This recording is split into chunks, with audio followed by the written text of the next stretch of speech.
Բացազատվեք լրագրողներ։ Նոր բան չենք ասի։ Ակնկալիքների մասին երևի թե քաղաքական գործիչները ավելի լավ կարտահայտեն, իրավական գործընթաց ամեն դեպքում պետք է ընթանա, արգումենտներ ներկայացրել են, գտնում ենք, որ ներկայացված դիմումի էական հանգամանքներ կարող դիմումով էական հանգամանքներ ենք ներկայացնում, որոնք իրենց ամբողջության մեջ ցույց են տալիս, որ ընտրությունները արդար թափանցիկ չեն ընթացել են խախտումներով եւ պահանջ ենք ներկայացրել, որպեսզի ընտրությունների արդյունքները չեղարկվեն։ Անվաններ ճանաչելու եւ այլ պահանջել կա թե միայն չենք ներկայացրել անվավերության, որովհետեւ մեր կողմից ներկայացված խախտումները այնպիսի ծավալի են եւ այնպիսի համակարգային խախտումներ են, որոնք չեն կարող ենթադրել ինչ որ առանձին միջանկյալ քայլերով հարցի լուծում։ Մանրամասնեք ինչ փաստարկներ եք բերելու, որի կարծում եք, որ Սահմանադրական դատարանը պիտի ձեր դիմումը բավարարի։ Հիմնական փաստարկներից կբերեմ մի քանիսը, ամբողջությամբ իմաստ չունի այն ներկայացնել։ Նախ եւ առաջ դա իրավապահ համակարգի քաղաքական քարոզչությունն է, արձանագրել ենք բազմաթիվ դեպքեր, որ իրավապահ մարմինները, քննչական մարմինները ուղղակի քարոզչական համագործակցություն են ունեցել իշխող ուժի ներկայացուցիչների հետ եւ դա իր ազդեցությունն է թողել ընտրությունների ամբողջ ընթացքի վրա։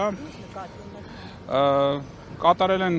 հրապարակումներ, որոնք չպետք է կատարեն, չպետք է տային կուսակցությունների անուններ, անմեղության կանխավարկած չպետք է խախտեին, նաև որ ամենասուրն եւ ամենակարևորն է, չպետք է հրապարակեին այնպիսի գաղտնալսումներ, որոնք իրավական նշանակություն չունեն, բայց փորձում են վատ լույսի ներքո ներկայացնեն։ Ամենադասական օրինակը, որ շատերը դասած կլնեք, երբ որ խոսակցության մեջ օրինակ հնչել է շունշանգյալ արտահայտություն, դա որևէ հանցակազմի տար չի ներկայացնում, ոչ ծանրացնում, ոչ մեղմացնում, բայց քննչական կոմիտեն մոնտաժելով հակակոռուպցիոն կոմիտեն ցանկացել է այդ ինֆորմացիան հրապարակել, որպեսզի քաղաքացիական պայմանագրի կարողանա իր քարոզչության մեջ այդ արտահայտությունը օգտագործել եւ այսպիսի դեպքերը բազմաթիվ են։ Մյուս կարևոր հատվածը ֆինանսական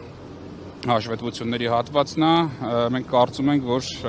քաղաքացիական պայմանագրի հիմնադրամով ներկայացրած ծախսերը ամբողջությամբ չեն ներառված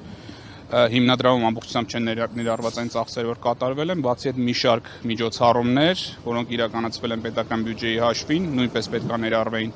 հիմնադրամում, որոնցից առանցքայինը ցուցահանդեսներ, զորահանդեսներ մայիսի 28-ին, որը ֆինանսավորվել է պետության կողմից, շատ մեծ ֆինանսավորում ունեցել, որի բացատրությունը ներկայացված չի թե ինչու, եւ դա ի սկզբանե պլանավորված չի եղել եւ ներառվել է նաեւ քարոզչական դիրույթում, այսինքն բազմաթիվ քարոզչական նյութեր կան, որոնք հղում են տալիս նույն զորահանդեսի վրա որպես հաջողություն եւ սա նույնպես պետք է համարվի քարոզչական միջոցառում եւ նույնպես պետք է դրա ծախսերը ներառվեն, ել չասած, որ ստացվում է, որ պետությունն է ֆինանսավորել քաղաքացիական պայմանագրի քարոզչությունը։ Եվ արձանագրել ենք, որ էլի շատ կարևոր է ի տարբերություն նախորդ ժամանակներում ընտրությունների, բավականին ծավալուն աշխատանք են կատարել շտաբում եւ վերհանել են ստորագրությունների քանակի եւ ընտրողների վերջնական քանակի անհամապատասխանություններ, մոտ 340 տեղամասում 27000 ընտրողի տարբերությամբ այդ տվյալները ներկայացրել ենք, որպեսզի նաեւ պետական մարմիններից բարձրաբանումների եղանակով հասկանանք ինչպես է ստացվում, որ ընտրողների թվից պակաս 27000 ստորագրություն կա մատյանները։ Սա էական նշանակություն կարող ունենալ ընտրությունների արդյունքների վրա։ Մենք ներկայացրել ենք այս ընտրությունների արդյունքները անվավեր ճանաչելու պահանջ, թե Սահմանադրական դատարանը ինչ եղանակով կլուծի այդ հարցը, արդեն նաև կախված կլինի մյուս դիմումների համատեղ քննարկումից։ Արամ Վարդևանյանը ասաց, որ իրենք նաև պահանջելու են, որ որոշ դատավորներ չմասնակցեն քննությանը։ Դուք եւս այդպիսի պահանջ դնեք։ Դեռևս նման քննարկումներ չունենք, բայց հասկանալի է պարոն Վարդևանյանի ասածը, առանձին դատավորներ կան, որոնց փոխկապակցվածությունը քաղաքացիական պայմանագրին առավել քան տեսանելի է մեր հանրությանը։ Այսինքն հնարավոր է նման միջնորդություն։ Հավանաբար մենք նույնպես կմիանանք այդ միջնորդությանը կամ ներկայացնենք։ Առնվազն մեկի անուն նշեմ Վլադիմիր Վարդանյանը, որ քաղաքացիական պայմանագրի երկար տարիների անդամը չի կարող այս վեճը լուծել օբյեկտիվ լինելով քաղաքացիական պայմանագրի նկատմամբ։ Պարոն Խուդյան, դուք եք ներկայացուցիչ լինելու սահմանադրական։ Նաև ես կմասնակցեմ, Տաթևիկ Սողոյանը եւ Արծվիկ Մինասյանը դաշինքի որպես լիազոր ներկայացուցիչ։ Իսկ Հայաստանից դուրս ինչ իրավական ընթացակարգեր կան, եվրոպական դատարան կամ Մենք գոնե դեռևս այս փուլում չենք քննարկել այդ հանգամանքները, ես գիտեմ, որ